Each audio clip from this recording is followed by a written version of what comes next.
What is good, everybody? It is April 18th, 2016, and we got a new RuneScape update.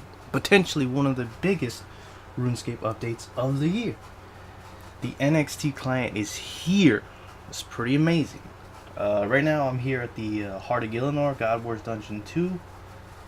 And I'm just checking out the area, seeing what it looks like in NXT clients. And I really can't say much about this other than you gotta get in, download the client, check it out for yourself. Like, you really do. Like, there's not much I can show you other than like what you would be able to see for yourself, to be honest. So you gotta download it, you gotta get on, you gotta check it out. It's pretty friggin' amazing. For the remainder of this video, I'm gonna be covering the patch notes while I show you background footage of the Twin Furies.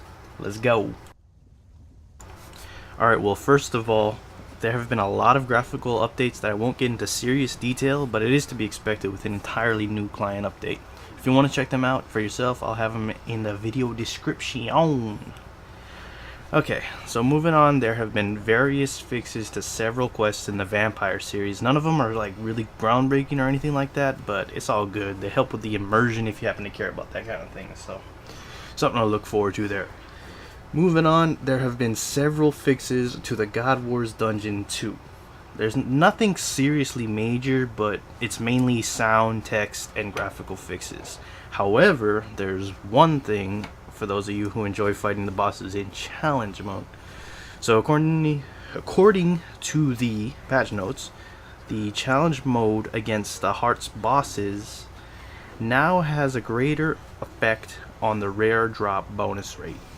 So I can only assume that means you'd be getting better drops, more rare drops when fighting challenge modes. So anybody who does that, there's a little bonus there for you. Okay, moving on, we have, with the new NXT client, we have a few new changes to the Orb of Oculus. First off, the maximum range now scales with the new draw distance settings of the new NXT client. So you can see a lot farther as you would with the new NXT client. Totally makes sense. It's pretty awesome. Another thing which is very interesting and really cool is now anybody who has an Xbox controller, you can now control the Orb of Oculus with the new NXT client using an Xbox controller.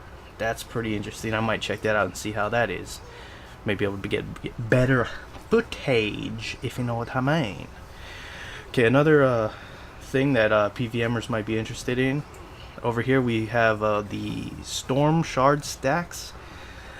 They kind of nerfed them with Araxor, because I know you could just stack them up against Araxor, and then when you got to Araxi, you could just unleash them.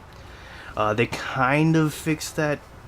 I'll just read it off for you. So it says that Storm Shard stacks now persist between phase transitions on most bosses and embassies, but not including Farago. The stacks are still halved between next transitions and now also when beginning a fight against Araxi. So they are half as strong as they were against Araxi. So there's that. Okay, finally we have the ninja fixes. And today's ninja fixes see a bunch of updates to the Shades of Morton minigame. So I'm just going to go quickly through them right now. First off, we have the Pyrolog storage chests have been added to the minigame, and they store up to 30k of one type of Pyrolog at a time. It's pretty interesting. Secondly, they reassessed the Shades of Morton combat stats. I imagine they're much more beefy with fighting, so there's that. The various shade remains that you find in the minigame are now all stackable, so that's interesting. That's good. Anybody actually does this minigame, there's that for you. The chests, when you're down in the Shade Catacombs, now have a suffix with their corresponding color. So now you can just, as soon as you mouse over them, you can tell immediately what color that is for what key. So it's just a much easier thing to find out when you're down there doing that. Okay, moving on, we have the rewards. When you're cremating Shade Remains, they now directly get placed into your inventory if you have space. And Razmir now sells Shade Luring Dummies. These may only be placed around the temple at Morton, and the Shades prefer to attack these over destroying the temple if you have them deployed. And last but not least, the timber beams in the minigame are now stackable. So it just helps with a bunch of things that help with inventory mitigation. And that's it for today's update. Hope you enjoyed the video. Download that NXT client, check that shit out because it is beautiful. I'm telling you, dog. I'm telling you, doggy. Check that shit out. Alright, comment and subscribe. Peace.